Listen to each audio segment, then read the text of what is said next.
নমস্কাৰ ক্লাছ 7 আনটা ভিডিঅ'লৈ স্বাগতম জনাইছোঁ। আজি তোমালোকৰ যিটো অনুশীলনী 1 আছে এক্সাৰসাইজ 1 আমি সেইটো আলোচনা কৰিম। ইয়াতে তোমালোকৰ যিটো প্ৰথম কেইটা 1 পৰা 6 নম্বৰলৈ এমচিকিউ দিয়া আছে যিহেতু গতিকে প্ৰথমতে এমচিকিউ আলোচনা কৰি লৈছোঁ। 1 নম্বৰটো কি দিছে আমাক কোনটো সংখ্যা 50 মিলিয়নৰ সমান হ'ব। এটা কোনটো সংখ্যা 50 মিলিয়নৰ সমান হ'ব বুলি কৈছে। গতিকে প্ৰথমতে আমি কি কৰিম 50 মিলিয়নটো লিখি ল'ম। লিখি ল'লে কেনেকুৱা হ'ব 50 মিলিয়নটো যে 50 মিলিয়ন গতিকে ইয়াৰ পিছত 1000 তিনিটা আহিব আৰু শতক তিনিটা আহিব হয়নে। তো এতিয়া আমি গোটেইকেইটা যিহেতু ভাৰতীয় পদ্ধতিত দিয়া আছে গতিকে এইটো ভাৰতীয় পদ্ধতিত পঢ়াচোন। একক দশক শতক হাজাৰ অযুত লাখ নিযুত কোটি অৰ্থাৎ কিমান হ'ব এইটো 5 কোটিৰ সমান হ'ব। গতিকে 5 কোটিটো ক'ত আছে অপশ্যন চিত দিয়া আছে। তো তোমালোকে যদি এনেকুৱাকৈ ইণ্টাৰনেশ্যনেল পদ্ধতি আন্তঃৰাষ্ট্ৰীয় পদ্ধতি আৰু ভাৰতীয় পদ্ধতিৰ মাজত চেঞ্জ কৰিব দিয়ে তোমালোকে কি কৰিবা সদায় সংখ্যাটো এনেকৈ লিখি ল'বা। লিখি লৈ কিনে সেইটো কমা দি কিনে ভাৰতীয় পদ্ধতিত পঢ়িবা বা আন্তঃৰাষ্ট্ৰীয় পদ্ধতিৰে আন্তঃৰাষ্ট্ৰীয় পদ্ধতিত পঢ়িবা ধুনীয়াকৈ কৰিব পাৰিবা। নেক্সট 2 নম্বৰটো চোৱা কোনটো সংখ্যা 1,50,307 হ'ব। ইয়াৰে কোনটো 1,50,307 হ'ব সুধিছে।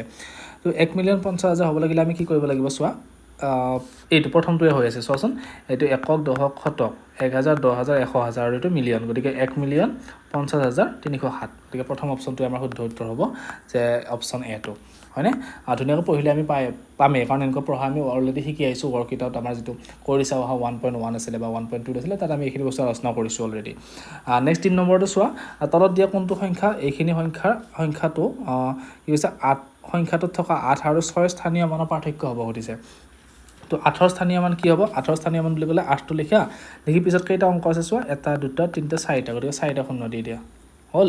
নেক্সট 6টো আছে 6টো লিখা আৰু 6 পিছত কেইটা শূন্য আছে 2টা শূন্য গতিকে 600। এতিয়া এইটো বিয়োগ কৰা বিয়োগ কৰিলে কিমান হ'ব 0 পৰা 0 গ'ল থাকিল 0 0 10ৰ পৰা 6 গ'ল থাকিল 4 ইয়াতে 9 আৰু ইয়াতে কি হ'ব 7 আৰু 79400 কোনটো হ'ব আমাৰ অপশ্যন বিটো শুদ্ধ উত্তৰ। নেক্সট 4 নম্বৰটো চোৱা নিকটতম 10লৈ আসন্নমান কৰি 520 হিচাপে পোৱা আটাইতকৈ ডাঙৰ আৰু আটাইতকৈ সৰু সংখ্যা দুটাৰ পাৰ্থক্য কি সুধিছে। তো এই 520 সংখ্যাটো কি কৈছে নিকটতম আসন্নমান কি 10 স্থানলৈ ল'ব লাগিব। তো 520টো আমি কিমান আটাইতকৈ সৰু কি সংখ্যা ল'লে 520 পাম চাবা যদি 500 আমি 15 লিখি দিওঁ তেনেহ'লে আমি যদি 10ৰ স্থানলৈ আসন্নমান লিখিব যাওঁ কি হ'ব 5 আছে যিহেতু 1তকৈ ডাঙৰ 5তকৈ ডাঙৰ বা 5ৰ সমান হ'লে আমি কি কৰিব লাগে ইয়াৰ লগত 1 যোগ কৰিব লাগে অৰ্থাৎ 520 হৈ যাব। আৰু আটাইতকৈ ডাঙৰটো কি পাম আমি 524 পাম হয়নে কাৰণ 4টো 5তকৈ সৰু গতিকে এইটোৰ লগত যোগ নহয় 520 হৈ থাকিব। তো এই দুটাৰ মাজৰ পাৰ্থক্য উলিওৱা 524ৰ পৰা 515 বিয়োগ কৰিলে কিমান হ'বগৈ 9 অৰ্থাৎ অপশ্যন চিটো শুদ্ধ উত্তৰ। নেক্সট 5 নম্বৰটো দিছে কি এই সংখ্যাটোত থকা কিমানটা শতক আছে সুধিছে। গতিকে পঢ়া একক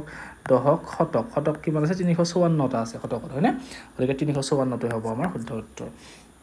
নেক্সট 6 নম্বৰটো কি দিছে আমাক যে কোনো এখন বিদ্যালয়ৰ শিক্ষাৰ্থীৰ মাজত চিত্ৰাংকন প্ৰতিযোগিতা অনুষ্ঠিত কৰা হ'ল তাৰ স্বেচ্ছাসেৱী সংগঠন এটাই 232 জন শিক্ষাৰ্থীৰ বাবে 240খন চাৰ্ট আনিলে মানে আসন্ন মান লৈছে 240। এতিয়া সংগঠনটোৱে তলত দিয়া কোনটো পদ্ধতি ব্যৱহাৰ কৰিলে সুধিছে। প্ৰথমটো হ'ল সঠিক মানটো নহয় কাৰণ 232 হ'লে সঠিক মান সেইটো নহয় আমাৰ। নেক্সটটো কৈছে 10ৰ স্থানলৈ আসন্ন মান তো 232 10ৰ স্থানলৈ আসন্ন মান কিমান হ'ব 230 হ'ব কাৰণ এইটো 3ৰ পিছত কি আছে 2 আছে 2টো 5তকৈ সৰু যিহেতু গতিকে ইয়াতে 1 যোগ নহয় 230 হৈ থাকিব। ওপৰৰ নিকটতম আসন্ন মান আৰু তলৰ নিকটতম আসন্ন মান। এতিয়া আসন্ন মান বুলি ক'লে কি হ'ব লাগে সদায় এনেকুৱা 220 230 240 এনেকুৱা ধৰণৰ হ'ব লাগে হয়নে। তো এতিয়া যদি চোৱা তোমালোকে 232টো ক'ত আছে 230 আৰু 240ৰ মাজত আছে। তো 232ৰ তলতটো কি হ'ব 230 হ'ব আৰু ডাঙৰটো কি হ'ব 240 গতিকে ডাঙৰ আসন্ন মানটো কিমান 240 যিহেতু গতিকে আমাৰ কি কৰিছে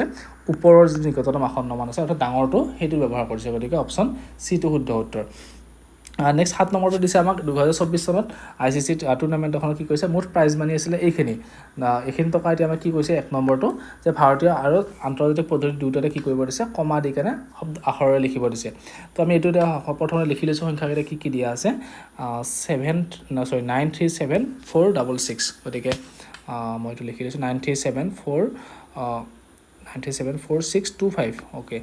937462500 এইটো আছিলে ন সংখ্যাটো 967462500 অ'কে এইটো 7 নম্বৰটো। তো এইটো এতিয়া আমাক কি কৈছে প্ৰথম নম্বৰ প্ৰশ্নটো কৈছে যে কি ভাৰতীয় পদ্ধতিৰে লিখিব লাগে আৰু আন্তৰ্জাতিক পদ্ধতিৰে লিখিব লাগে। তো ভাৰতীয় পদ্ধতিত লিখা এতিয়া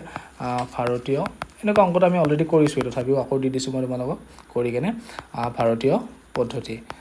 পদ্ধতিত কি হ'ব কমা দি লিখিলে 937462500। তো এইটো একক দশক শতক ইয়াতে কমা হ'ব হাজাৰ অযুত ইয়াতে কমা হয়নে লাখ নিযুত ইয়াতে কমা আৰু কোটি। তো পঢ়িলে কিমান হ'ব এতিয়া 93 কোটি তাৰপিছত 74 লাখ 62,000 আৰু কিমান হ'ব 500 হয়নে একদম সহজে এইটো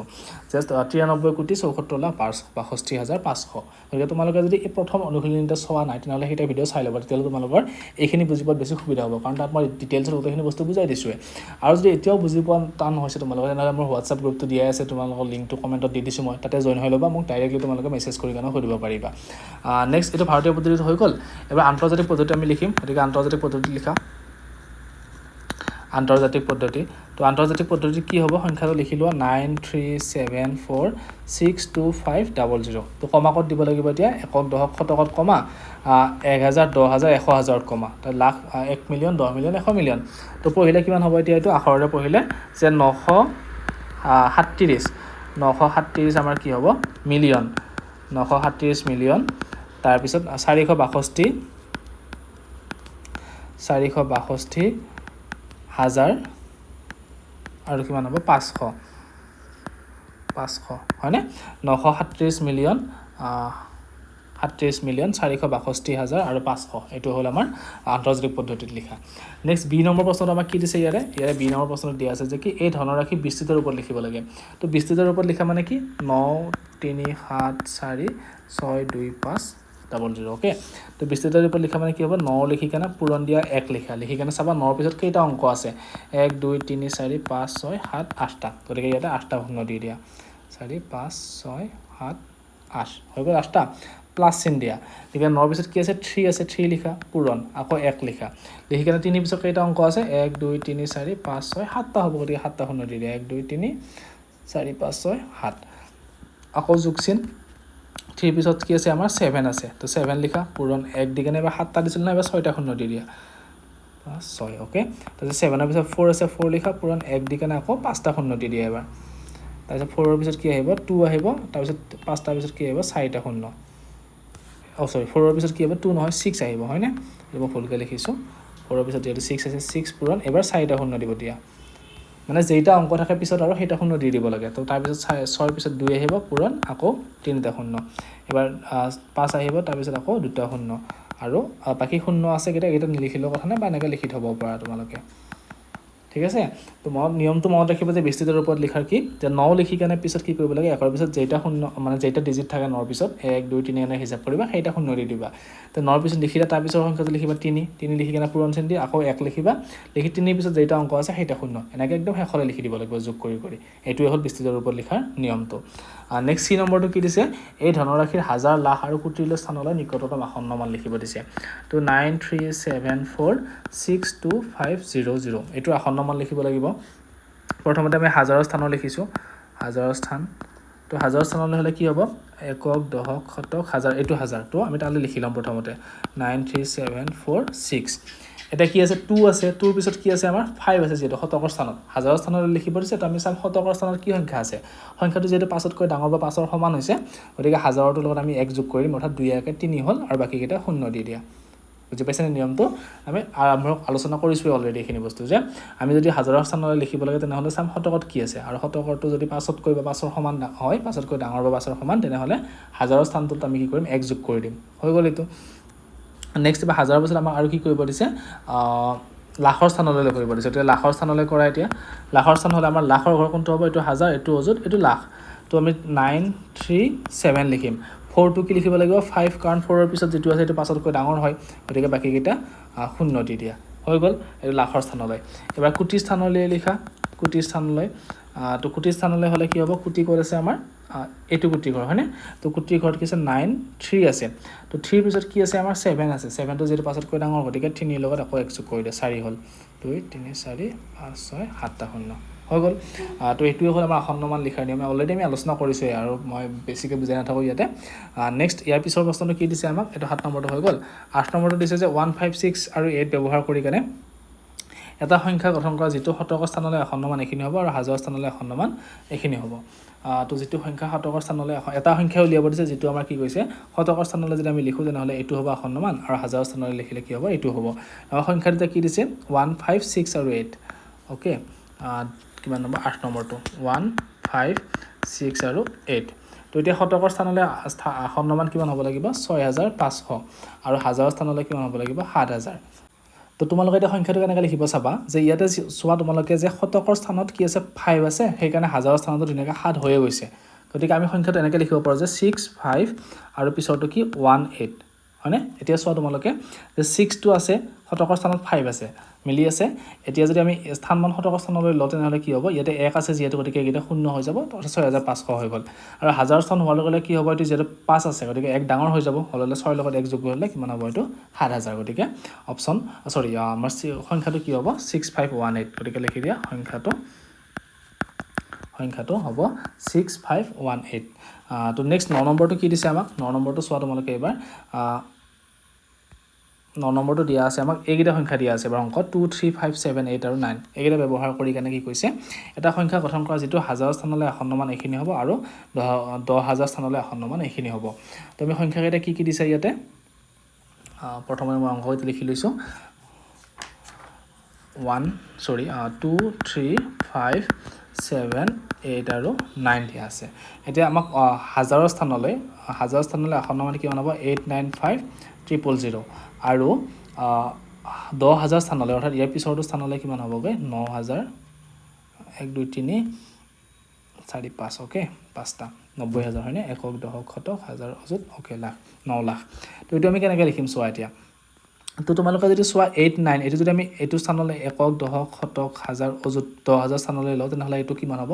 9ৰ পিছত 5 আছে যিহেতু গতিকে এইটো কি হৈ যাব আমাৰ 1 যোগ হ'বই গতিকে আমি 9ৰ লগত কি কৰিব পাৰোঁ 1 যোগ কৰি 10 হ'ব 10 হ'লে 1 এটা ইয়াতে আহিব গতিকে এইটো 9 হৈ যাব গতিকে তোমালোকে এইটো লিখিবই পৰা যায় সংখ্যাটো ডাইৰেক্ট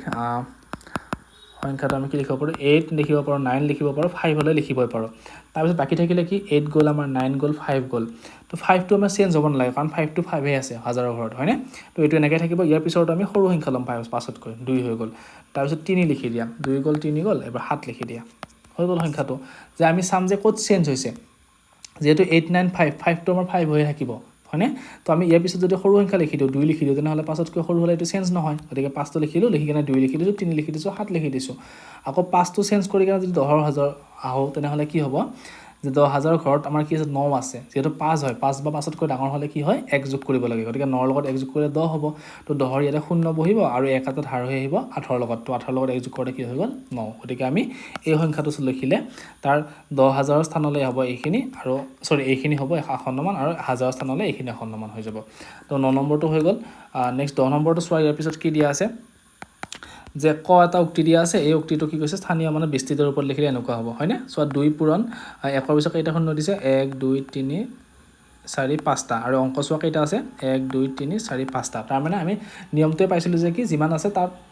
সংখ্যাটো লিখি কেনে 1 পূৰণ 1 লিখি কেনে যেইটা অংক পিছত আছে সেইটা শূন্য দিব লাগে এইটো একদম সিম্পল নিয়ম সেনেকুৱা হিচাপত মনত ৰাখিলে তো সেইটো হিচাপত চালে গোটেইখিনি ধুনীয়াকৈ শুদ্ধকৈ লিখা আছে হয়নে আৰু ভাৰতীয় স্থানমানৰ পদ্ধতি কি কৈছে যে বিস্তৃতৰ ৰূপত লিখিবলৈ আমি 1 কৰিব লাগে 10 পূৰণ কৰিব লাগে 100 পূৰণ কৰিব লাগে 1000 পূৰণ কৰিব লাগে এইবিলাক পূৰণ কৰি যাব লাগে সেইটোৱে হৈছে 100 হ'লে 100ক